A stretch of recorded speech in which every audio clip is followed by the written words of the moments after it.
STA TV Media Syiar Islam. Bismillahirrahmanirrahim. Alhamdulillah hamdan katsiran tayyiban mubarakan fih mubarakan alaihi kama yuhibbu rabbuna wa yarda.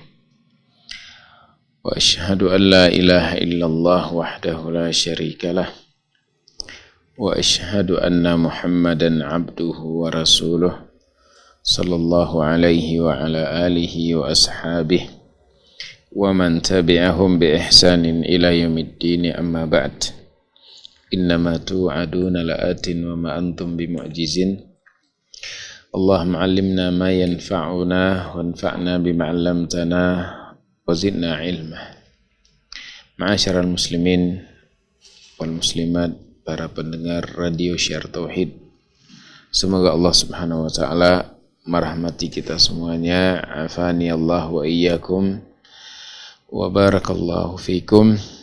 Alhamdulillah, segala puji bagi Allah Subhanahu wa taala, kita memujinya sembari bersyukur atas nikmat yang Allah Subhanahu wa taala karuniakan kepada kita, atas kesempatan yang Allah Subhanahu wa taala masih berikan kepada kita, atas umur yang Allah Subhanahu wa taala masih langgengkan kepada kita, sehingga kita bertemu dengan bulan yang agung, tamu yang sangat istimewa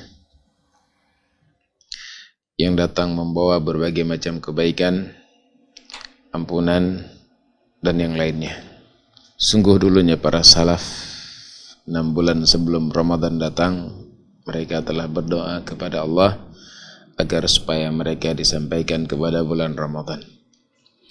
Begitu rindu dan cintanya mereka kepada bulan Ramadan, karena bulan itu adalah bulan ibadah, syahrul ibadah, syahrul ta'ah, bulan ibadah, bulan ketaatan. Dan Allah Subhanahu wa taala akan memberikan ganjaran yang sangat besar. Allah melipat gandakan pahala bagi amalan soleh yang dilakukan di bulan Ramadan. Bahkan orang-orang yang telah mati, yang kita tahu apa yang mereka paling butuhkan di dalam kubur mereka, apa bekal yang paling mereka butuhkan pada saat mereka di kuburan, sekarang mereka telah mengetahuinya, apa yang paling mereka butuhkan. Sehingga kata Imam Ibnul Jauzi, kalau seandainya orang yang telah meninggal dibangunkan atau ditanyakan kepadanya, kalau seandainya kalian boleh untuk berangan-angan, apa yang akan mereka angan-angankan?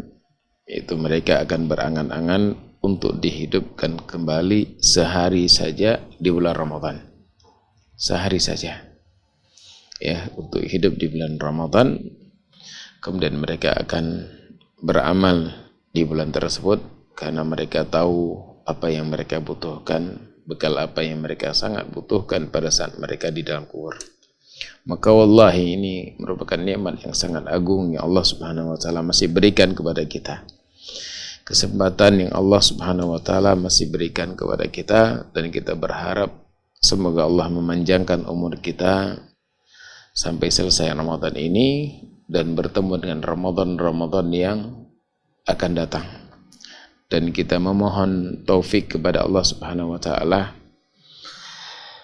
agar supaya Allah memberikan kemudahan kepada kita untuk mampu beramal di bulan yang agung ini.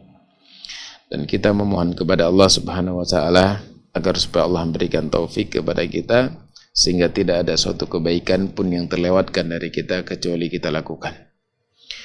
Dan juga kita meminta kepada Allah perlindungan agar supaya tidak ada satu maksiat pun yang melewati kita kecuali kita meninggalkannya, menjauh darinya. Kemampuan kita melaksanakan kewajiban dan kemampuan kita meninggalkan larangan bukan hanya karena bulan Ramadan, tapi karena taufik dari Allah Subhanahu wa taala. Kalau seandainya semata-mata Ramadan kemudian hilang maksiat, kemudian semua orang taat, maka kenyataan tidak seperti itu. Ya, betapa banyak orang-orang kebiasaannya bermaksiat di bulan Ramadan pun masih bermaksiat. Kebiasaannya malas dalam ibadah, di bulan Ramadan pun sama, masih malas dalam beribadah. Artinya mereka tidak diberikan taufik oleh Allah Subhanahu wa taala, dan ada sebab-sebab Allah Subhanahu wa taala tidak memberikan kemudahan dan taufik kepada mereka, dan kita berharap kepada Allah agar supaya kita tidak termasuk kelompok mereka. Bulan Ramadan dan luar Ramadan tidak ada perbedaan. Ya, tidak ada semangat untuk mereka melaksanakan ibadah di bulan Ramadan. Padahal musim-musim seperti ini yang Allah Subhanahu wa taala rubah, Allah datangkan musim demi musim, dan setiap musim itu ada keutamaan tersendiri, ada ibadah-ibadah tersendiri yang seharusnya kita lakukan, dan tujuannya untuk agar supaya kita semangat baru. Setiap datang bulan ada amalan yang khusus pada bulan tersebut, ada ibadah-ibadah yang kita dianjurkan untuk melakukannya. Ini adalah berubahnya musim, tujuannya agar supaya kita kembali muncul semangat baru sampai kita meninggal, sampai kita bertemu dengan Allah Subhanahu wa taala. Sehingga musim-musim ini tidak satu keadaan, ya. Dan kebiasaan kita di kehidupan dunia, kalau seandainya ada perubahan hari demi hari perubahan, tidak, amalan pekerjaan kita itu tidak selamanya satu keadaan, itu tentu akan memotivasi kita. Ya, motivasi besok ada kegiatan ini, bulan ini yang kita lakukan dan seterusnya, sehingga ini akan memunculkan keinginan, semangat yang baru. Seharusnya demikian juga. Ini di antara hikmah adanya musim-musim seperti ini, ya, seperti disebutkan oleh Ibnu Rajab di dalam kitab Lataif Al-Ma'arif. Maka sungguh sangat disayangkan bertemu dengan bulan Ramadan, padahal pada para mayat-mayat yang telah mati berangan-angan agar supaya bisa hidup sehari saja di bulan Ramadan.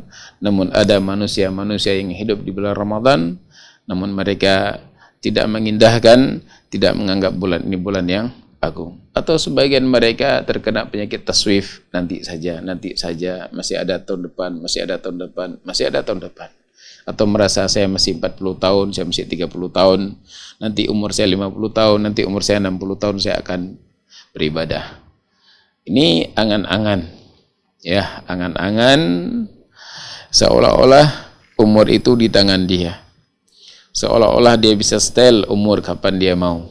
Seolah-olah dia bisa mau kapan dia mati, dia akan matikan dirinya, kapan dia mau hidup, dia akan terus bisa hidup. Orang-orang yang seperti ini, maka kita khawatir dia akan terus menunda, dan pada akhirnya nanti pun hatinya semakin keras, dan tidak ada lagi keinginan sama sekali untuk bertaubat kepada Allah, tidak ada keinginan sama sekali untuk beribadah kepada Allah Subhanahu wa taala. Apalagi terkena syubhat liberal atau syubhat penyimpangan yang lainnya dan seterusnya. Na'udzubillah. Semoga Allah Subhanahu wa taala menjaga kita dari berbagai macam syubhat dan penyakit-penyakit penyimpangan yang menyimpangkan kita dari jalan Allah Subhanahu wa taala, dari jalan yang Nabi telah perjuangkan sampai beliau wafat, yaitu Islam, agama yang agung, agama yang mulia, yang turun dari Allah Rabbul Alamin.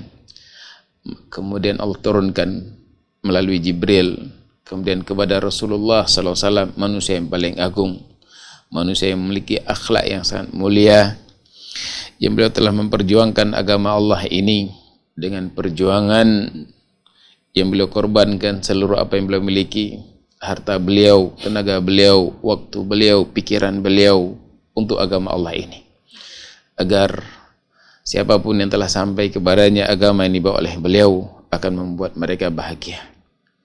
Dan ingat bahwasanya para penentang, para syaitan, iblis, dan manusia yang menentang syariat ini dibawa oleh Nabi Muhammad SAW, mereka akan terus berupaya mencari mangsa dari kalangan kaum muslimin untuk dia palingkan hati mereka, dia palingkan dari agama yang agung ini, agama yang bisa menyelamatkan kita di dunia dan di akhirat. Para pendengar yang dirahmati Allah Subhanahu wa taala, kajian kita insyaallah kajian khusus di bulan Ramadan, ya, kita tidak membaca kitab yang biasa kita baca di luar bulan Ramadan, yaitu kitab Ad-Da' Wad-Dawa. Akan tetapi khusus di bulan Ramadan, mungkin 2-3 pertemuan kita akan baca sebuah kitab yang ditulis oleh Syekh Muhammad ibn Shalih Al-Utsaimin rahimahullahu taala dengan judul kitab ini Majalisu Syahri Ramadan, itu majelis atau bekal-bekal di bulan Ramadan. Taib. Kitab ini berisikan ya itu tentang beberapa majelis. Sebutkan sini sampai 30 majelis. Dan mungkin satu majelis ini butuh pertemuan 2-3 pertemuan. Maka kalau mau ditamatkan kitab ini, kalau Allah panjangkan umur kita, mungkin 10 Ramadan pun belum tentu selesai. Karena pertemuan hanya 1 Ramadan 2 kali pertemuan. Atau 3 kali pertemuan hanya bisa kita baca 1 majelis. Namun tidak mengapa, ya. Karena mengingat waktu dan juga kita ingin ambil faedah, kita tidak bisa membaca semuanya, tapi tidak kita tinggalkan semuanya. Apa yang bisa kita lakukan, kita lakukan. Apa yang bisa kita baca, kita baca. Baik, ini majelis yang pertama. Qala al-majlisul awwalu fi fadli syahri Ramadan. Majelis yang pertama adalah tentang keutamaan bulan Ramadan. Qala ikhwani, setelah beliau sebutkan muqaddimah, ya, kemudian kata beliau, ikhwani laqad adallana syahrun karim. Para saudaraku, wahai saudaraku, semoga Allah Subhanahu wa taala merahmati kita semuanya. Kata beliau, sungguh bulan yang mulia ini sedang menaungi kita. Kita sedang dinaungi oleh bulan yang penuh dengan kemuliaan ini. Bulan Allah Subhanahu wa taala, dari Allah Subhanahu wa taala. Wa musimun azim, dan musim-musim yang penuh dengan kemuliaan, musim yang agung. Yu'azzimullahu fihi al-ajra wa yujzilu al-mawahib. Dan Allah Subhanahu wa taala pada bulan tersebut melipat ganda pahala-pahala dari setiap kebaikan yang dilakukan oleh seorang hamba. Dan Allah Subhanahu wa taala akan memberikan pemberian-pemberian yang melimpah. Wa yaftahu abwabal khair fihi likulli raghib, dan Allah Subhanahu wa taala akan membukakan pintu-pintu kebaikan pada bulan tersebut bagi mereka yang ingin untuk mendapatkan kebaikan tersebut. Ya, jadi hanya orang yang kepingin untuk mendapatkan kebaikan, bagi mereka lah Allah buka kebaikan tersebut. Adapun bagi mereka yang tidak kepingin kebaikan, bahkan mungkin sebagian mereka bulan Ramadan itu bulan belenggu bagi mereka. Terbelenggu mereka dari makan dan minum. Sementara Nabi mengatakan dibelenggu oleh Allah para syaitan. Nah, kita khawatir ini juga bagian dari kelompok syaitan. Terbelenggu. Terbelenggu dalam artian dia merasakan terbelenggu karena tidak bisa makan dan minum di bulan Ramadan. Tidak bebas seperti biasanya. Banyak warung-warung tutup, alhamdulillah. Ya, di negeri kita, di tempat kita tinggal di Aceh, semoga Allah menjaga bumi Aceh, dan semoga Allah Subhanahu wa taala menjaga orang-orang yang memegang tampuk kekuasaan di negeri kita, mempertahankan apa yang sudah lama kita rasakan, berupa tidak boleh ada satu warung pun buka di siang bulan Ramadan. Ini kebaikan, kemuliaan, semoga ini bisa terjaga. Ya, tidak ada yang berjualan di siang hari bulan Ramadan. Karena siapapun yang berjualan di siang Ramadan, maka mereka siap menerima risiko, yaitu dengan dipenjara atau diberikan sanksi dan seterusnya. Alhamdulillah, ini suatu kebaikan yang perlu kita apresiasi. Ya, kita banggakan daerah kita seperti ini. Nah, adapun mereka yang tidak ada keinginan kebaikan, mendapatkan kebaikan, maka bagi mereka tidak akan mendapatkannya. Bukan kepada mereka dibuka pintu-pintu kebaikan. Pintu-pintu kebaikan dari Allah Subhanahu wa taala pada bulan tersebut dibuka likulli raghib, bagi mereka yang ingin mendapatkan kebaikan-kebaikan tersebut. Qala syahru al-khairati wal barakat, bulan yang penuh dengan kebaikan dan penuh dengan berkah. Keberkahan itu dengan dilipat ganda setiap kebaikan yang kita lakukan. Karena bulan puasa adalah bulan kesabaran. Dan kesabaran itu Allah Subhanahu wa taala akan memberikan ganjaran yang sangat besar. Karena puasa itu mengumpulkan ibadah sabar yang sangat banyak sekali. Sehingga Allah mengatakan innama yuwaffas sabiruna ajrahum bighairi hisab. Allah akan memberikan ganjaran kepada orang yang sabar tanpa ada hisab. Ya, sabar dalam berpuasa, sabar dalam beribadah, sabar dalam menahan lapar, sabar di dalam menahan untuk tidak berhubungan badan dan keluarga, sabar dalam berbicara, sabar mata tidak melihat sesuatu yang diharamkan, penuh dengan kesabaran. Maka Allah Subhanahu wa taala akan berikan ganjaran kepada orang-orang yang sabar dengan ganjaran yang berlipat yang tanpa batas. Qala syahrul manahi wal hibati, dan bulan ini adalah bulan penuh dengan karunia, bulan di mana Allah memberikan banyak karunia kepada hambanya, dan bulan hibah, pemberian-pemberian Allah Subhanahu wa taala kepada hamba-hambanya. Qala, Allah berfirman, syahrul ramadhan alladhi unzila fihi al-Qur'anu hudan lin-nasi wa bayyinatin minal huda wal furqan. Bulan Ramadan adalah bulan di mana Allah Subhanahu wa taala, atau bulan di mana diturunkan Al-Qur'an pada bulan tersebut. Al-Qur'an dengan sekali diturunkan di bulan Ramadan di langit yang ke langit bumi. Ya, kemudian turunnya secara berangsuran sesuai dengan kapan Allah inginkan, sesuai dengan kejadian-kejadian. Asalnya nih maksud ayat ini syahrul ramadhan alladzi unzila fihi al-Qur'an, diturunkan Al-Qur'an secara utuh. Al-Qur'an diturunkan secara utuh di langit bumi. Kemudian setelah itu baru Allah turunkan secara berangsuran kepada nabinya melalui malaikat Jibril. Ya, sampai selesai. Sampai habis 30 juz. Baik. Nah, diturunkan di bulan tersebut Al-Qur'an. Makanya ma'ruf bulan Ramadan adalah syahrul Qur'an. Bulan Al-Qur'an, yaitu bulan di mana kita dianjurkan untuk memperbanyak membaca Al-Qur'an. Dan Al-Qur'an itu sebagai hidayah. Hidayah kepada kebenaran, hidayah kepada manusia, linnasi, hidayah bagi manusia, itu kebenaran kepada manusia, menunjuki kebenaran kepada manusia, wa bayyinatin minal huda wal furqan, dan sebagai penjelas dari huda tersebut, dan sebagai penjelas bagi furqan. Furqan itu di antara nama dari nama Al-Qur'an adalah Al-Furqan. Al-Furqan adalah pembeda antara hak dan batil. Ini sifat Al-Qur'an. Baik, kemudian kata beliau, syahrun mahfufun birrahmati wal maghfirah wal itqi minan nar.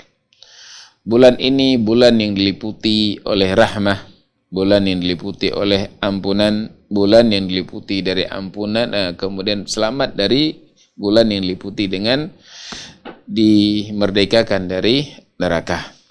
Orang-orang beriman, ya, orang-orang yang telah tercatat sebagai penghuni neraka, kemudian Allah Subhanahu wa taala membebaskan dari neraka tersebut. Awaluhu rahmah wa awsatuhu maghfirah wa akhiruhu itqu minan nar. Awalnya rahmat, pertengahannya ampunan, dan akhirnya adalah dimerdekakan dari neraka.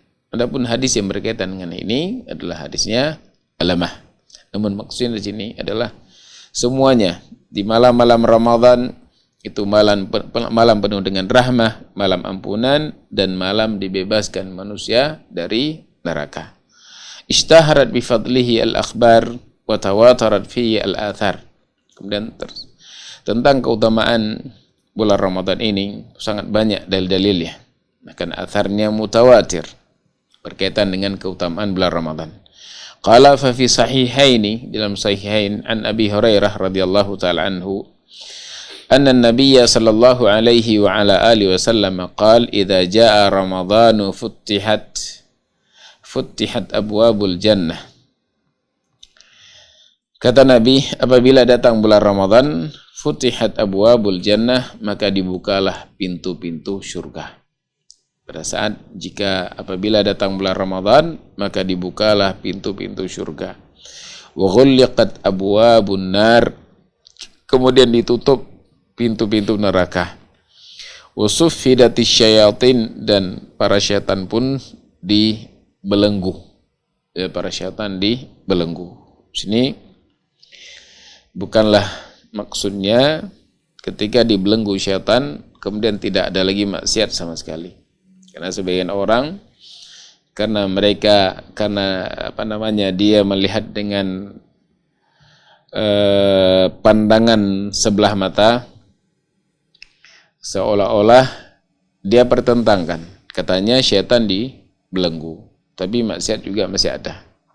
Bahkan pelaku maksiat mungkin ya di bulan Ramadan ada yang meningkat maksiatnya dibandingkan bulan yang lainnya. Seperti para pencuri yang sebelumnya mereka mencuri tidak seganas bulan Ramadan, di bulan Ramadan lebih ganas. Bukankah ini maksiat? Mungkin kesempatan ada, orang-orang mungkin merasa husnudzon kepada manusia di bulan Ramadan, tidak mungkin mereka akan mencuri, ternyata dibongkar. Nah, ini ada maksiat tapi katanya syaitan ditutup. Karena dia salah dalam memahami. Menurut dia maksiat itu hanya datang dari syaitan. Dia tidak tahu bahwasanya jiwanya yang busuk itu juga sebab pendorong untuk melakukan kemaksiatan. Innan nafsa la'amaratun bisu, kata Allah, jiwa itu akan mengajak kepada kejelekan. Jiwa yang sudah jelek, ya, nafsu amarah mengajak dia kepada kejelekan, dan juga kebiasaan-kebiasaan jelek yang biasa dia lakukan di luar bulan Ramadan itu tidak hilang di bulan Ramadan. Syaitan dibelenggu, tapi kebiasaan jelek dia ada pada dia. Nah, sehingga tetap ada kemaksiatan di bulan Ramadan. Namun syaitan ini pun sebagaimana riwayat yang lainnya disebutkan, syaitan yang dibelenggu itu adalah maradatu syayatin, yaitu bos-bos syaitan. Adapun syaitan-syaitan kecil itu masih gentayangan kemana-mana. Dia masih tetap berusaha untuk mempengaruhi. Makanya orang-orang yang kuat imannya, para syaitan kerucu-kerucu ini tidak mampu untuk menggoda mereka. Jadi syaitan-syaitan kerucu ini tetap dia sebangsanya. Ya, orang-orang yang lemah imannya, ya tidak ada kekuatan keimanannya, tidak ada himmah untuk mendapatkan kebaikan di bulan Ramadan, tidak ada keinginan untuk beribadah yang sempurna di bulan Ramadan, maka syaitan-syaitan kecil ini tetap bisa mempengaruhi dia. Selain tadi nafsunya, innan nafsa la'ammaratun bisu, jiwa mengajak kepada kejelekan, juga kebiasaan jeleknya yang terus ada pada dia, maka ini faktor penyebab dia melakukan maksiat. Bukan karena dibelenggu syaitan semata. Bukan karena syaitan semata. Ya, afwan, bukan hanya syaitan semata. Dan juga syaitan-syaitan kecil itu tetap ada, tidak dibelenggu. Yang dibelenggu itu bos-bos syaitan. Sehingga nggak ada pertentangan. Maksiat tetap. Namun ini sebagai bentuk Allah Subhanahu wa taala menolong kita. Di antaranya syaitan dibelenggu. Coba bayangkan syaitan dibelenggu saja masih ada maksiat. Coba kalau seandainya syaitan tidak dibelenggu, maka maksiat makin semakin banyak. Sufidati syayatin, kemudian syaitan-syaitan itu dibelenggu. Wa innama tuftahu abwabul jannah fi hadha syahr likathratil a'mali salihah wa targhiban lil 'amilina. Kata Syekh sini hanya saja ditutup pintu-pintu surga di bulan ini karena banyaknya amalan-amalan soleh yang bisa kita lakukan. Kemudian juga Allah telah menolong kita. Di antaranya mengunci para syaitan. Kemudian Allah mentarghib kita, memberikan motivasi kepada kita. Dibuka pintu surga selebar-lebarnya. Kemudian juga bentuk motivasi dari Allah, ditutup pintu-pintu neraka. Diberikan ganjaran yang berlipat, pahala yang berlipat dari setiap amalan yang kita lakukan. Ini bentuk motivasi dari Allah untuk kita, agar kita semangat. Maka di sini dibuka pintu surga agar mudah kita masuk, ditutup pintu neraka agar kita tidak masuk dalam neraka. Baik, karena banyaknya amalan soleh, targhiban lil amilina, dan juga sebagai bentuk hasungan kepada mereka agar supaya terus semangat ya melakukan amalan-amalan kebaikan. Wa tughallaqu abwabun nari liqillatil ma'asi min ahli iman, dan kemudian dikunci pintu neraka karena sedikitnya maksiat-maksiat yang dilakukan yang ada di bulan Ramadan, khususnya mereka orang-orang yang memiliki iman yang kokoh. Ya, sehingga yang ditutup neraka karena orang-orang yang iman kokoh itu tidak akan masuk ke sana. Mereka yang kokoh imannya akan mengurangi kemaksiatan. Wa tusaffadu syayatin, kemudian dibelenggu para syaitan. Wa tughallu fala yakhlusuna ila ma yakhlusuna ilaihi fi ghairihi. Ya, kemudian dibelenggu para syaitan, maksudnya dia tidak akan bisa mencapai seperti pencapaian dia di bulan-bulan yang lainnya. Di bulan yang lain dia bebas melakukan gentayangan, mempengaruhi manusia kemanapun dia pergi. Adapun di bulan Ramadan mereka terikat, ya, terbelenggu dengan rantai-rantai yang mereka tidak bisa lepas, sehingga mereka tidak mudah, tidak bisa mencapai pencapaian apa yang biasa mereka lakukan di luar bulan Ramadan. Ini adalah bentuk pertolongan Allah kepada kita agar benar-benar kita memanfaatkan bulan ini ya untuk kita berlomba beribadah di dalamnya, kemudian meninggalkan semua bentuk kemaksiatan kepada Allah Subhanahu wa taala. Qala rawa al-Imam Ahmad an Abi Hurairah radhiyallahu taala anhu anna an-nabiy sallallahu alaihi wasallam qala u'tiyat ummati khamsa khisalin fi Ramadan wa lam tu'tahunna ummatun minal umam qablaha. Dari Abu Hurairah radhiyallahu taala anhu bahwasanya Rasulullah sallallahu alaihi wasallam beliau bersabda, diberikan kepada umatku 5 keutamaan di bulan Ramadan yang tidak diberikan 5 keutamaan tersebut kepada satu umat pun dari umat-umat sebelum mereka. Allah berikan 5 kekhususan, 5 keutamaan kepada umat ini di bulan Ramadan yang Allah tidak memberikan 5 kekhususan ini kepada siapapun dari umat-umat sebelum umat ini. Yang pertama, khulufu fami shaim atyabu indallahi min rihil misik. Yang pertama, aroma mulut orang yang berpuasa itu lebih wangi di sisi Allah Subhanahu wa taala daripada aroma misik. Ya, jadi kalau ada orang merasa terganggu dengan adanya kita di sampingnya pada saat kita sholat misalnya, atau dia mencium aroma yang tidak enak dari mulut kita, jangan khawatir. Allah Subhanahu wa taala lebih mencintai aroma mulut yang keluar dari orang yang berpuasa dibandingkan aroma misik. Biarkan mereka ketawa. Adapun orang muslim, mereka tidak akan ketawa. Adapun orang muslim, mereka akan bisa memahami keadaan orang yang berpuasa. Adapun orang kafir, mereka jadikan ini sebagai bentuk celaan kepada Islam, mungkin bisa jadi. Ya, masa ibadah seperti ini sampai beraroma bau busuk mulut-mulut mereka, celaan.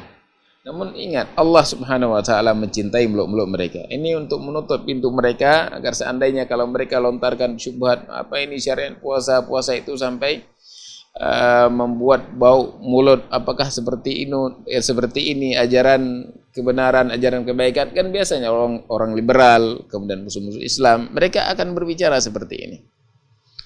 Ya, akan berbicara seperti ini. Padahal namanya puasa itu bukan hanya kepada umat ini. Umat-umat sebelumnya juga diwajibkan puasa. Kutiba alaikumusiyam kama kutiba alal ladina min qablikum. Diwajibkan kepada kalian puasa sebagaimana umat-umat sebelumnya juga diwajibkan puasa. Sebelumnya ada umat Nabi Musa, umat Nabi Isa, mereka juga diwajibkan berpuasa oleh Allah Subhanahu wa taala. Maka sifat puasa kebiasaannya jika sudah berpuasa lambung kosong, maka ketika lambung kosong akan mengeluarkan aroma yang tidak sedap dari mulut kita. Bukan maksudnya di sini kita memenuhi gigi kita dengan makanan di sahur kemudian jangan sikat biar bau. Tidak, ini maksud bau sini bau lambung bukan bau gigi. Ya, gigi itu tetap disikat. Disikat, dibersihkan kotoran makanan yang ada di gigi pada saat kita makan sahur atau pada saat kita tidur di malam hari dan seterusnya. Tetap ini dianjurkan untuk kita bersihkan. Adapun aroma di sini maksudnya adalah aroma yang keluar dari lambung yang kosong dari makanan, akan mengeluarkan aroma yang tidak sedap. Nah, aroma yang keluar dari yang tidak sedap ini karena sebab beribadah kepada Allah Subhanahu wa taala, Allah berikan ganjaran lebih wangi di sisi Allah Subhanahu wa taala daripada aroma misik. Ini pujian Allah kepada mereka yang berpuasa. Ini bukan perkara sepele. Kalau mereka menyadari bagaimana makna hadis yang disampaikan oleh Nabi ini bukan perkara sepele. Ini perkara yang mulia. Kecintaan Allah kepada mereka yang berpuasa sehingga menyebabkan keluar aroma yang tidak sedap, maka itu lebih wangi di sisi Allah daripada aroma misik. Qala wastastaghfiru lahum al-malaikatu hatta yuftiru. Kemudian yang kedua, para malaikat mereka akan memintakan ampunan kepada mereka yang berpuasa sampai waktu berbuka.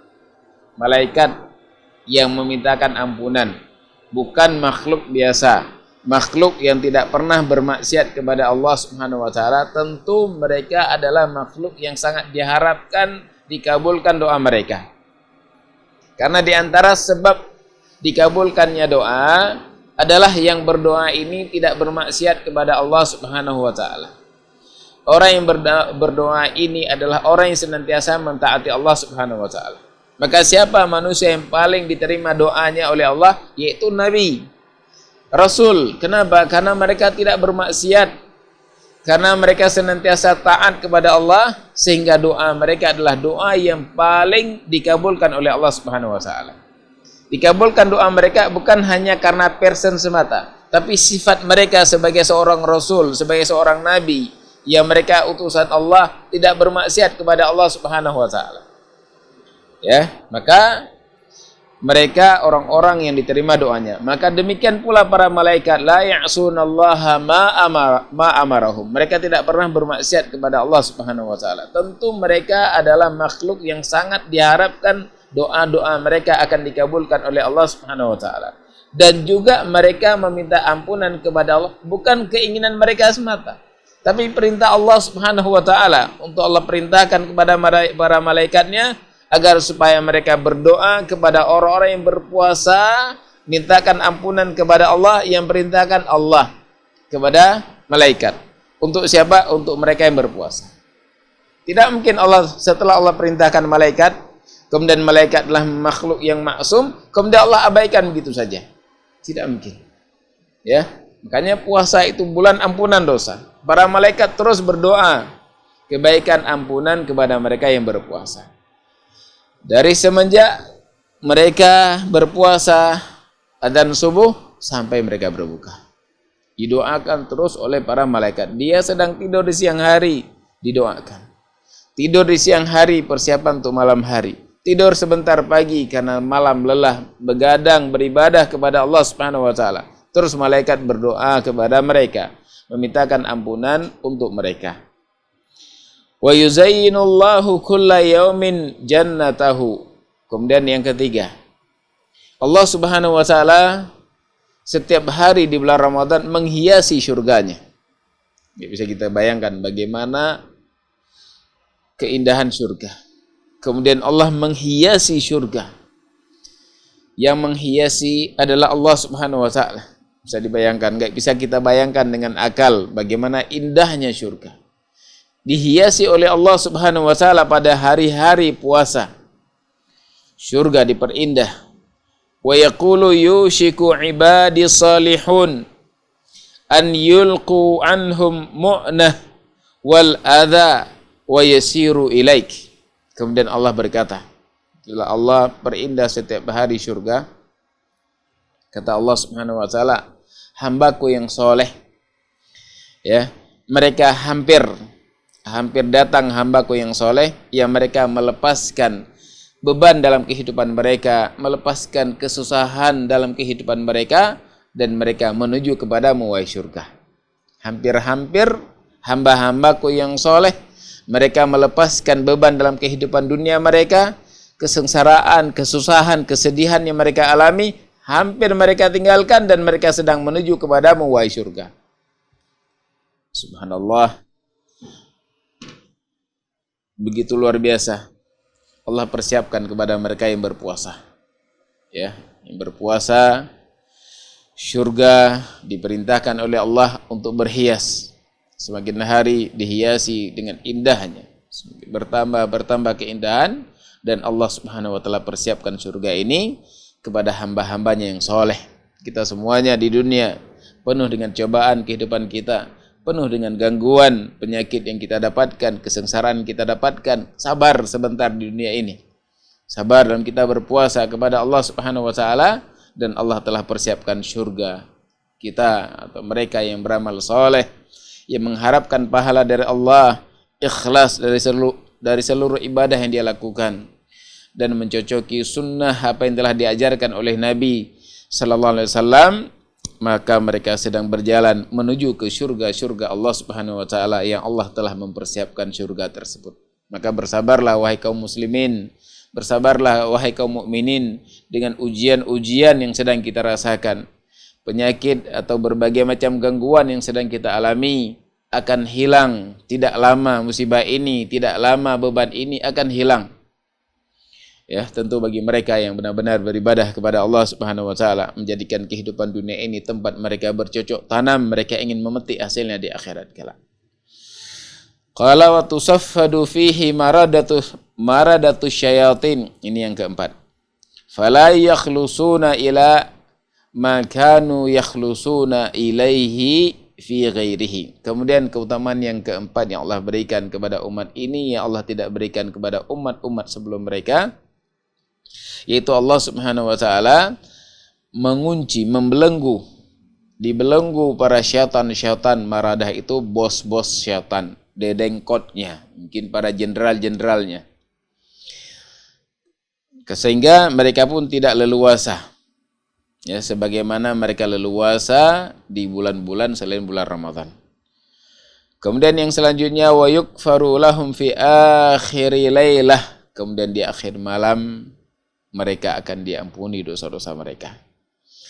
Qila ya Rasulullah ahya lailatul qadar. Ya Rasulullah, apakah malam diampuni dosa itu di akhir malam yang Nabi sebutkan yughfaru lahum fi akhiril lailah, akan diampuni bagi mereka di akhir malam bulan Ramadan.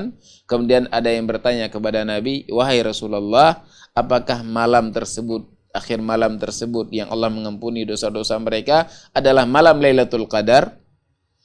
Qala, Nabi pun menjawab, la, bukan hanya malam Lailatul Qadar. Maksud terakhir ini bukan malam Lailatul Qadar. Walakin al-amila innama yuwaffa ajrahu idza qada amalah.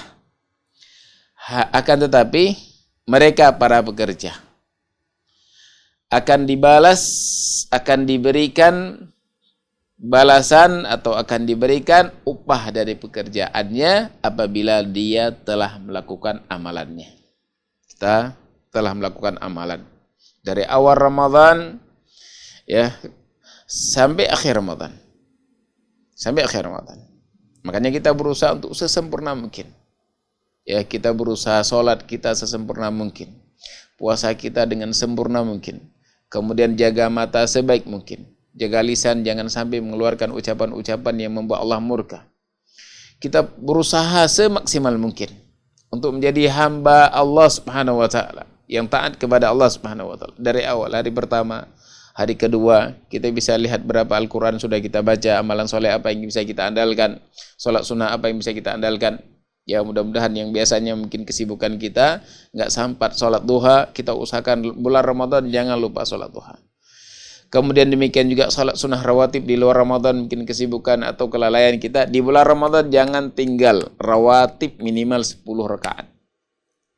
Kemudian sholat malam yang mungkin luar Ramadan, terkadang kita malas bangun atau terkadang ada suatu sebab atau terkadang ada perkara-perkara sehingga membuat kita tidak bangun. Bulan Ramadan jangan tertinggal sholat taraweh, sholat malam minimal 11 rakaat, jangan tertinggal.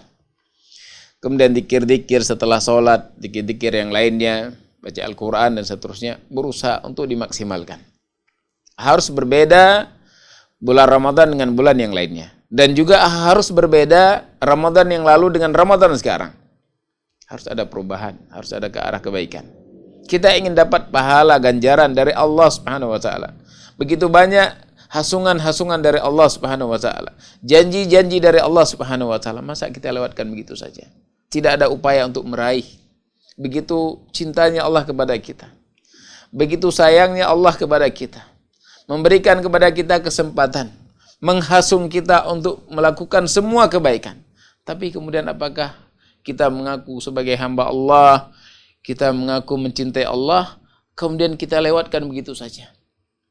Ya, mungkin untuk sebagai memudahkan kita memahami. Orang tua kita menghasung kita, memberikan kepada kita motivasi, memberikan fasilitas dan segala macamnya, kemudian kita ogah-ogahan untuk melakukannya. Kira-kira ini bakti enggak kita sama orang tua? Enggak bakti. Ini Allah Subhanahu wa taala di dalam ayatnya melalui lisan Rasulnya, gimana Allah menghasung kita agar benar-benar kita jadikan bulan Ramadan ini sebagai bulan yang untuk kita berlomba di dalamnya agar bisa meraih kebaikan-kebaikan yang Allah telah janjikan kepada kita. Seorang pekerja, ini Nabi mengibaratkan seorang pekerja, apabila dia telah bekerja, maka dia berhak untuk mendapatkan ganjaran atau upah kapan itu setelah dia menyelesaikan pekerjaannya. Demikian juga orang yang berpuasa, dari awal Ramadan, dari awal puasa, dia sudah melaksanakan puasa sebagaimana diperintahkan. Sudah menjaga lisan, jaga mata, dan seterusnya, terus dia usahakan sampai akhir Ramadan.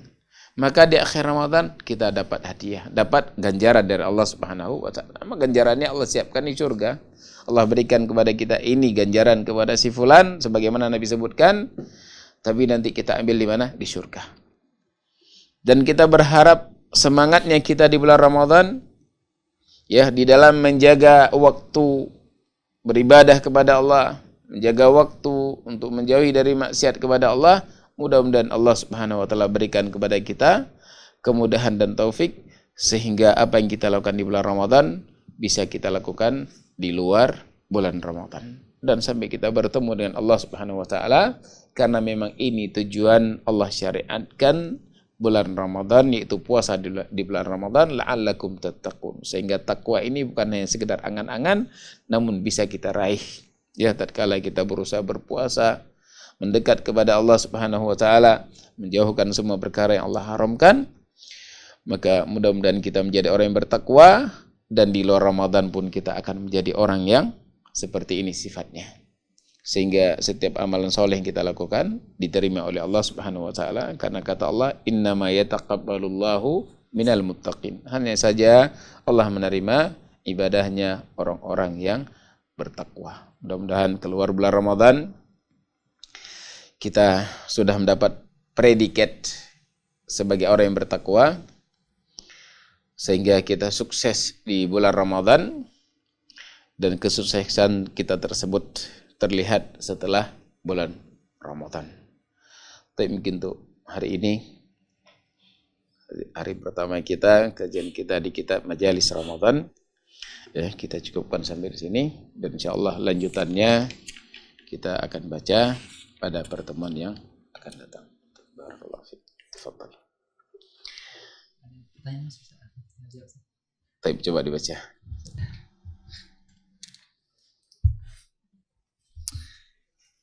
Baik Ustaz, ada pertanyaan masuk. Kita coba bacakan. Pertanyaan pertama, Ustaz. Assalamualaikum Ustaz. Mau bertanya, di bulan Ramadan ini kami sering ikut tadarus Al-Quran.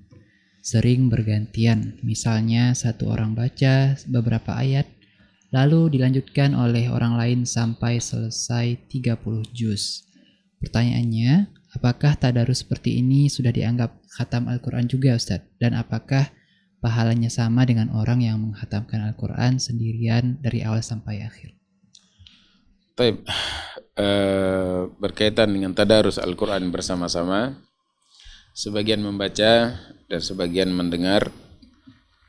Alangkah baiknya kalau seandainya membuat halaqah seperti ini, tujuannya adalah untuk tahsin ya, karena kita lihat kebanyakan ya, walaupun tidak semua, mereka sudah menjadi kebiasaan, asalnya baik kebiasaan tersebut tadarus ya di malam puasa, namun ada tidak baiknya seperti mereka memakai mikrofon sampai jam 2 malam, sampai jam 3 malam.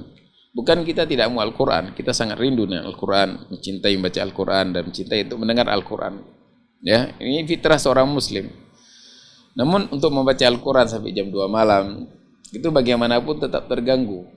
Dia terganggu, mungkin ada bayi-bayi yang sedang tidur, ada ibu-ibu yang kelelahan di siang hari mempersiapkan segala sesuatu untuk keluarganya, kemudian dia butuh istirahat, mungkin jam 10 istirahat, atau setelah tarawih jam 11 istirahat, atau sebagian mereka jam 2 baru bisa istirahat, sebagian mereka pedagang ya menyiapkan perdagangannya, sebagian mereka bekerja di bulan Ramadan sehingga mereka waktu tidur hanya sedikit ya, malam 2 jam 3 jam. Kemudian karena suara mikrofon yang sangat besar di masjid-masjid dan di musola-musola sehingga terganggu mereka. Ini tidak boleh.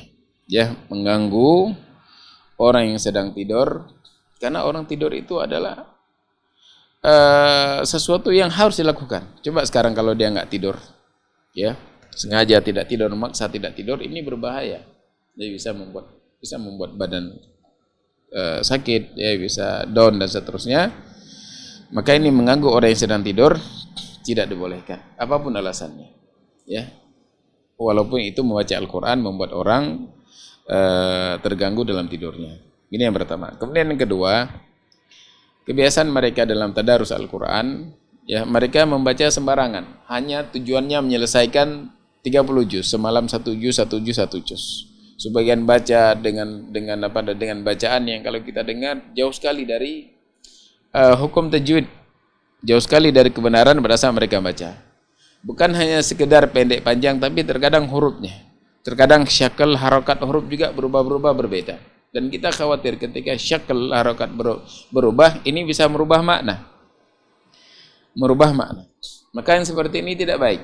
Kalau mereka mau tadarus, baik di malam Ramadan, mungkin dia sudah persiapkan, siang hari udah tidur, mungkin malam 2 jam tadarus di masjid-masjid, ada satu yang mendengar, kemudian memperbaiki bacaan, ini benar, ini salah, silahkan. Itu suatu kebaikan. Mereka termasuk ke dalam orang-orang yang belajar Al-Quran. Khairukum man ta'allama Al-Quran wa 'allamah. Masuk ke dalam hadis ini. Sebaik-baik kalian adalah orang yang mengajar Al-Quran dan belajar Al-Quran. Tapi tidak mengganggu yang lainnya. Kemudian membaca tidak sembarangan, harus ada yang perbaiki, yang salah ditegur, ya, yang benar dilanjutkan dan seterusnya. Kalau seperti ini baik. Kemudian apakah dia orang yang mendengar dianggap khatam Al-Quran? Wallahu alam, mungkin secara pahala, wallahu alam, tapi secara bacaan dikatakan khatam adalah kita membaca. Kita diperintahkan qiraatul Quran. Mendengar kita dapat pahala. Tapi namanya mengkhatamkan Al-Quran adalah kita memang baca. Kita baca.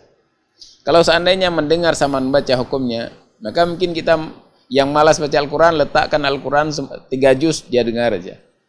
Kalau dianggap sama. Ya, tapi sini baca, dia harus baca. Dia baca sendiri, ya, berarti pada saat dia tadarus Al-Quran, berapa ayat yang bisa dia baca, berarti segitu dia dapat. Adapun mengkhatam, dia khususkan sendiri, dia khatamkan sendiri. Khatamkan Al-Quran sendiri. Seperti itu, wallahu a'lam. Barakallahu fiik. Ustaz, atas jawabannya. Kita ke pertanyaan berikutnya, Ustaz. Ada dari saudara kita. Assalamualaikum warahmatullahi wabarakatuh. Afwan Ustaz, izin bertanya, bagi seorang penuntut ilmu, mana yang lebih baik? Khatam Al-Quran atau murojaah hafalan selama bulan puasa, Ustaz? Jazakumullah khair. Baik. Bagi mereka para penuntut ilmu, mana yang lebih baik bagi mereka? Apakah memperbanyak mengkhatamkan Al-Quran atau murojaah pelajaran? Ya. Kalau seandainya dia adalah para pelajar yang dia punya kewajiban untuk menyelesaikan pelajarannya, ada keharusan pada hari, kewajiban yang dia diharuskan oleh gurunya untuk menghafal, ya, dan seterusnya, maka ini kalau seandainya dia bisa menjamak antara menghafal Al-Quran dan murojaah, maka dilakukan. Tapi kalau seandainya ini murojaah full, tidak sempat baca Al-Quran, tidak dianjurkan. Tinggalkan murojaah yang lain, fokus kepada Al-Quran. Imam Malik rahimahullahu ta'ala, beliau punya majelis tahdits, ya, majelis yang beliau bacakan hadis-hadis kepada murid-murid beliau. Beliau mengajarkan ilmu dan mengajarkan hadis kepada murid-murid beliau. Begitu masuk bulan Ramadan, beliau tinggalkan. Dan tidak ada kitab yang beliau baca atau kecuali kitab Al-Quran. Ya, beliau fokus kepada Al-Quran. Nah, sebaiknya kalau memang dia tidak diwajibkan harus menghafal pelajarannya, maka sebaiknya lebih fokus kepada Al-Quran.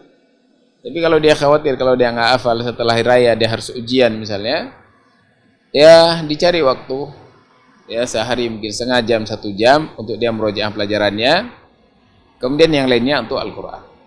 Seperti itu. Kalau bisa digabung.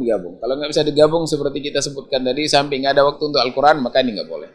Ya, nggak boleh. Tetap Al-Quran lebih didahulukan di bulan Ramadan. Barakallahu fiik. Saya ada mungkin pertanyaan terakhir, saya masih ada waktu. Pukul 6. Terdengar ini, suaranya terdengar. Terdengar, Ustaz. Hujan gini terdengar, ke radio terdengar ya? Baik, coba dibaca. Dari kolom chat YouTube, Ustaz. Ahsanallahu ilaikum, Ustaz. Semoga sehat selalu dalam penjagaan Allah, keluarga, dan kaum muslimin seluruhnya. Ustaz, mohon nasihatnya kepada Ana, Ustaz. Ana seorang pemuda yang masih kuliah. Terkadang kelabilan godaan pengaruh teman sekitar masih sangat berat, Ustaz, sehingga sering melemah iman ini dalam ibadah ketaatan. Sedangkan lingkungan Ana rata-rata kurang semangat dalam ibadah. Adakah kiat yang bisa Ana lakukan, Ustaz, agar Ana bisa istiqomah walaupun sendiri dan lebih baik dari Ramadan sebelumnya? Syukron, Ustaz. Baik, tadi sebagian jelas, sebagiannya kurang jelas. Jadi intinya, kalau nggak salah apa yang Anda pahami, dia seorang laki-laki yang masih lajang, kemudian ingin beribadah, tapi dia hidup di lingkungan yang tidak baik ya. Hidup di lingkungan tidak baik, teman-teman yang kurang perhatian kepada agama, kurang perhatian kepada ibadah, dan tidak menjaga perkara-perkara yang Allah haramkan. Ya, kalau tidak salah seperti itu ya kesimpulan pertanyaannya. Kemudian bagaimana kiat-kiat saya agar supaya bisa fokus ibadah, bisa meninggalkan kemaksiatan, dan mungkin lingkungan juga lingkungan tersebut. Ya, kalau seandainya dia orang yang yakin dan mampu menjaga dirinya, walaupun tinggal di lingkungan tidak baik, dan kemudian dia meyakini bahwasanya dia bisa mewarnai lingkungan tersebut, ya silahkan, bisa mewarnai. Bisa mewarnai artinya dia tidak terpengaruh dengan lingkungan, walaupun ini jarang ya, sulit sekali kita bisa menjaga diri pada saat tinggal di lingkungan tidak baik. Lingkungan misalnya manusia yang tidak perhatian dengan akhiratnya, tidak perhatian dengan agamanya, kesibukan mereka dengan dunia saja, ini sudah sangat memberatkan kita tinggal di lingkungan tersebut. Apalagi selain pikiran mereka, orientasi mereka dunia, dan juga kehidupan mereka rusak. Campur baur laki perempuan, kemudian judi, khamar, nah ini lebih parah lagi. Kalau seperti ini, mudah-mudahan kalau kita di Aceh, ya, nggak ada lingkungan seperti ini. Lingkungan yang masyarakatnya secara terang-terangan kita bicara ya, terang-terangan ada lingkungan yang misalnya mereka mabuk bebas-bebasan, berzina bebas-bebasan, di Aceh alhamdulillah nggak ada. Nah, kalau ini berat, kalau ada seperti ini berat. Siapapun kita, nggak mampu akan kita hadapi lingkungan seperti ini. Maka kita pergi. Tapi kalau mungkin kurang semangatnya sebagian teman-teman kita, ya karena mungkin kekurangan paham mereka terhadap agama dan kurangnya ilmu mereka, sehingga mereka tidak memberikan porsi yang hak terhadap agama, ibadah, menuntut ilmu, belajar, memperbaiki diri. Maka ini masyarakat awam bisa kita bilang, ya bisa kita katakan masyarakat awam. Kemudian ya, namun berpengaruh kepada keadaan kita, karena kita bagaimanapun teman itu sangat berpengaruh. Sahib itu teman itu akan menarik. Almaru ala dini khalili, seorang itu akan bersama agama temannya. Nah, namun seperti yang kita sebutkan tadi, kalau seandainya dia yakin bisa mampu berusaha untuk dia tetap bisa fokus ibadah dan juga dia bisa berusaha untuk mengajak teman-temannya kepada kebaikan, maka kita sarankan kepada dia tetap kamu di lingkungan tersebut, berusaha sebaik mungkin. Tapi kalau kamu khawatir nggak bisa menjalankan, semakin hari semakin lemah melihat teman-teman yang tidak ada himmah, tidak ada keinginan, nggak ada semangat sama sekali untuk menuntut ilmu, semangat untuk belajar, semangat untuk ibadah dan seterusnya, lebih baik dihindari, cari lingkungan yang lain seperti itu. Karena lingkungan gimana pun berpengaruh. Cari lingkungan lain, lingkungan yang baik, yang banyak orang beribadah di sana, orang perhatian kepada agama, maka itu bisa menyelamatkan. Ya seperti mungkin kesimpulannya seperti tadi, ada seorang yang telah membunuh 99 jiwa, kemudian datang kepada seorang rahib ahli ibadah yang tidak berilmu. Kemudian orang ini ingin bertaubat dan meminta bimbingan dari orang ini. Kemudian dia bertanya apakah Allah akan menerima taubatnya. Orang ini pun mengatakan Allah tidak akan menerima taubatmu, dosamu sudah sangat banyak, sudah sangat besar. Kemudian digenapkan jadi 100. Kemudian orang ini pun berangkat cari tempat dia mengadu, cari tempat dia untuk bisa bertobat kepada Allah Subhanahu wa taala untuk memperbaiki apa yang telah dia rusak selama ini. Dia cari orang berilmu. Kemudian kata orang ini, enggak ada penghalang antaramu dengan taubat. Allah sangat mudah bagi Allah untuk menerima taubat hambanya, selama memang hamba itu benar-benar tulus ingin bertobat kepada Allah Subhanahu wa taala. Kemudian disyaratkan kamu bertobat kepada Allah, Allah menerima taubatmu, namun kamu harus pergi dari lingkunganmu. Ini artinya lingkungan ini sangat berpengaruh. Ya, Nabi menyebutkan dalam hadis ini bahwasanya lingkungan itu sangat berpengaruh. Kita sudah bertobat namun lingkungan kita enggak bertobat, maka dikhawatirkan tobat kita itu akan kandas di tengah jalan. Namun kita cari lingkungan yang baik agar supaya kita bisa bertobat, agar supaya kita bisa beribadah, semangat menuntut ilmu, ya, semangat berusaha walaupun urusan dunia tapi dengan cara-cara yang halal seperti itu. Barakallahu fiik. Mungkin cukup. Mungkin satu lagi ya, silakan. Bismillah. Assalamualaikum warahmatullahi wabarakatuh. Izin bertanya Ustadz, Ana seorang agen travel haji dan umroh. Dalam praktiknya terkadang Ana ikut mempromosikan program wakaf Al-Quran untuk Masjidil Haram serta program donasi buka puasa di Makkah dan Madinah.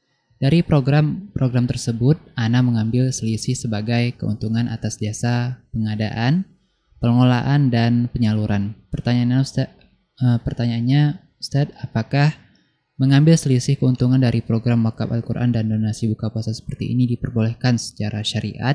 Dan bagaimana batasan yang benar agar praktik tersebut tetap aman, transparan, dan tidak menyalahi hukum wakaf maupun sedekah? Ustadz, mohon penjelasannya dan nasihatnya. Jazakumullah khairan. Iya.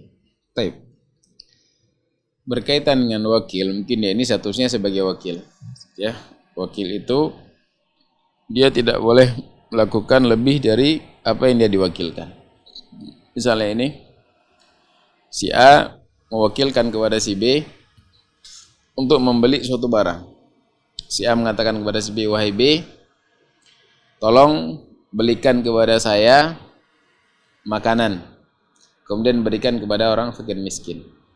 Ya, misalnya si A dia ingin menyumbang 100 bungkus nasi. Kemudian dia serahkan kepada si B. B, antum mau enggak tolong saya? Saya ingin bersedekah membeli 100 bungkus nasi misalnya. Kemudian tolong antarkan ke masjid tertentu. Mungkin dia tidak di sini, mungkin dia kasih upah. Ini saya kasih upah antum ya, anak kasih uang antum ini ongkos jalan segala macamnya. Saya kasih uang antum 500.000 misalnya. Kemudian tolong belikan nasi 100 kotak. Kemudian letakkan di beberapa masjid. Lihat di mana orang-orang yang membutuhkan, orang-orang miskin, anak-anak yatim, berikan kepada mereka. Nah, bagi wakil ini, dia tidak boleh membeli nasi tersebut di warungnya. Tidak boleh. Atau membeli nasi di warung yang tidak bisa diterima persaksiannya. Ya, ini seperti disebutkan dalam kitab Umdatul Fiqh yang ditulis oleh Ibnu Qudamah Al-Maqdisi, dan ini adalah pendapat yang utama dari mazhab Hambali. Tidak boleh bagi dia membeli nasi yang dipesan tersebut di warung dia atau di warung yang tidak bisa diterima persaksiannya. Siapa maksudnya? Warung yang tidak bisa diterima persaksiannya seperti seorang abang kepada adiknya, anak kepada orang tuanya, orang tua kepada anaknya. Karena persaksian mereka tidak diterima. Misalnya seorang melakukan kesalahan, ya, maka kemudian melakukan terjadi perkara ke pengadilan. Kemudian dia butuh saksi-saksi, ya, butuh persaksian dari orang lain. Maka persaksian dari keluarganya nggak diterima. Persaksian suami kepada istrinya nggak diterima, anak kepada orang tua nggak diterima, orang tua kepada anak nggak diterima. Bahkan pembantu tidak diterima persaksiannya kepada tuannya. Ya, nah orang-orang yang seperti ini dia tidak boleh beli nasi di orang ini. Oh, dia ada warung abangnya, dia beli, nggak boleh. Warung orang tuanya nggak boleh. Warung anaknya nggak boleh. Warung pembantunya tidak boleh. Ini mereka tidak bisa diterima persaksian kalau terjadi sesuatu. kepada orang yang beli nasi ini. Ya maksudnya keluarganya dia nggak diterima persaksiannya. Nah di sini kecuali izin dari orang yang mewakilkan. Dia misalnya sebutkan, tolong belikan nasi kepada saya 100 kotak, kemudian berikan ke masjid. Nah kemudian orang yang diwakilkan ini dia menawarkan, oh saya kebetulan jualan nasi ini. Jualan nasi ini apa yang antum pesan, nasi kotak, minuman segala macamnya, ana bisa posting. Ana bisa sebutkan sifatnya, ana jual dengan harga sekian. Kemudian makanannya demikian.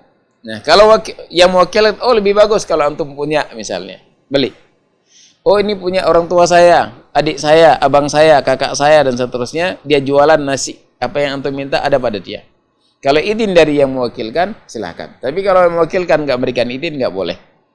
Ya, ini karena wakil.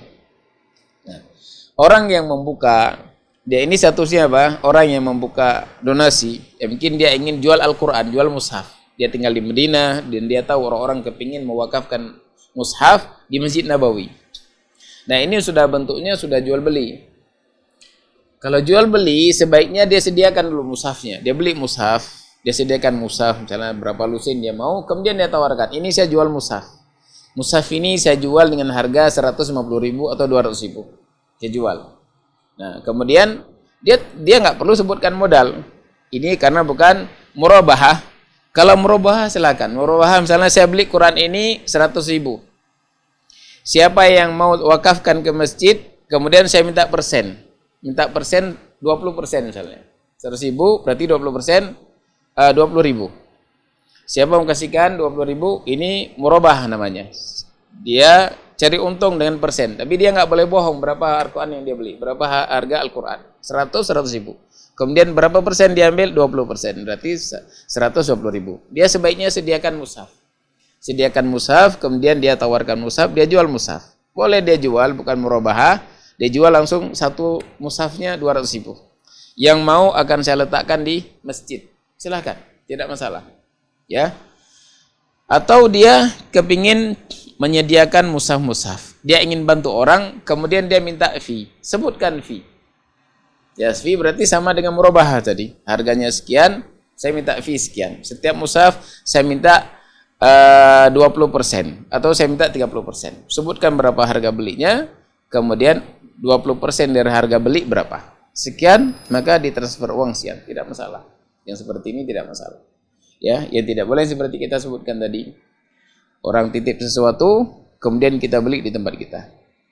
Ya, tapi kalau dia mau seperti ini, dia jualan, tidak mengapa, dia buka, dijual mushaf misalnya, penawaran, dia menawarkan mushaf sekian, bentuknya seperti ini, harganya sekian, silakan. Tapi dia sudah beli sebelumnya, dia sudah sediakan beli sebelumnya. Seperti itu, wallahu a'lam.